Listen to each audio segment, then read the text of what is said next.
Pirmą kartą Lietuvos specialiųjų operacijų pajėgos per savo 20 metų gyvavimo laikotarpį praveria paslapties šydą visuomeniai.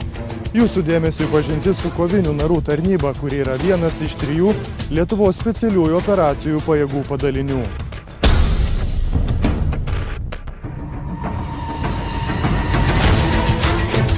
Portalui Delfi pavyko gauti Lietuvos specialiųjų pajėgų pasitikėjimą ir pažvelgti iš arčiau į kovinių narų pratybas. Kovinių narų tarnyba nuo 2007 metų sausio 1 dienos yra specialiųjų operacijų pajėgų sudėtyje ir vykdo šias užduotis. Tiesioginius veiksmus tiek sausumoje, tiek vandenyje, specialiąją žvalgybą, abordažo, sulaikymo ir eskortavimo operacijas, karinę paramą.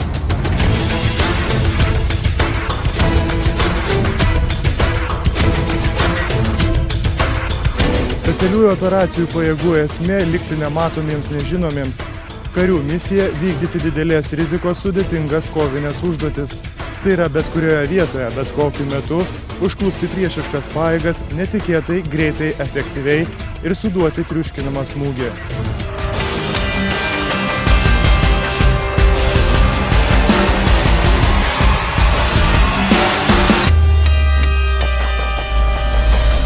Visų pirma, kovinis naras turi puikiai jaustis vandenyje, tuo pačiu gebėti atlikti visas specialiųjų operacijų pajėgų kariams keliamas užduotis sausumoje, bei fizinės ištvermės, spec taktikos, ginklų, ryšio priemonių, valdymo įgūdžių.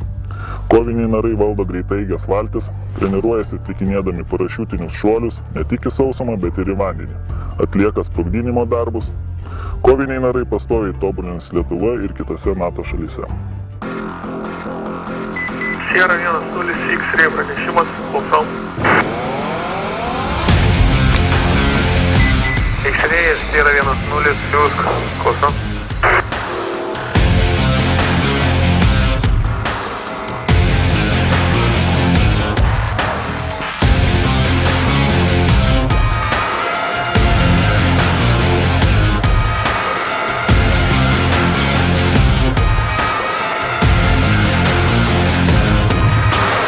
Kovinių narų tarnybos kariai vykdo sudėtingas specialiasias operacijas iš vandens, kurių metu atviroje jūroje arba uosto akvatorijoje atlieka mokomuosius veiksmus laivo užgrobimo ir įkaitų paėmimo į nelaisvę atveju.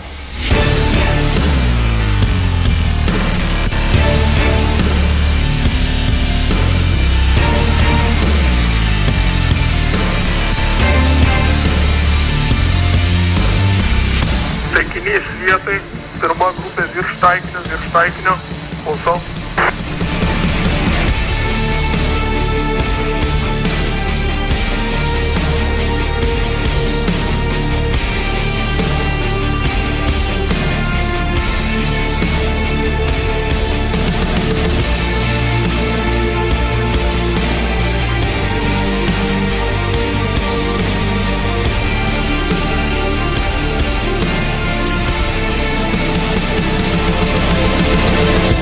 Išsilaipinimas kelte yra tik vienas iš jūrinės kontrteroristinės operacijos etapų.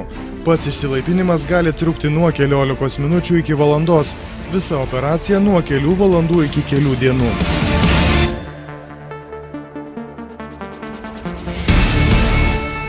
Išsilaipinimo operacijos laikas priklauso nuo daug faktorių – situacijos, taikinio dydžio, konstrukcijos, kovinės paramos panaudojimo galimybių, galimos priešiškų pajėgų veiklos ir taip toliau.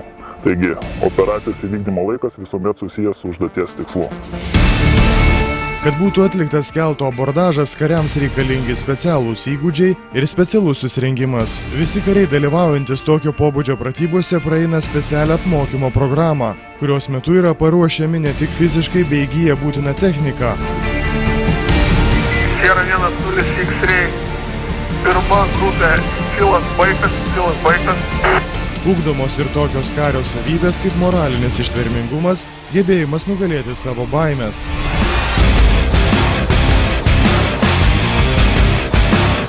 Priklausomai nuo sumanymo, kariai gali laipintis iš sraigtasparnio, kovinių valčių ir kombinuoti įsilaipinimo būdus. X-ray, Sierra 1-0, infilas pradėtas.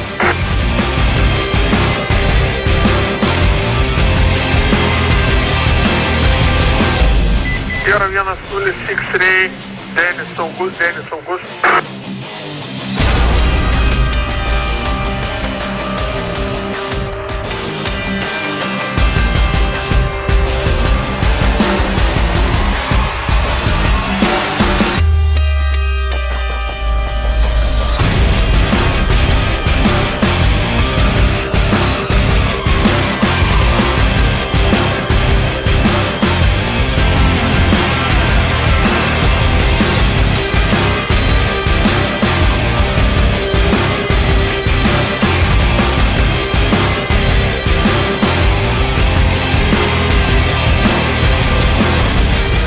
X-ray visos grupės objektas, pulsau.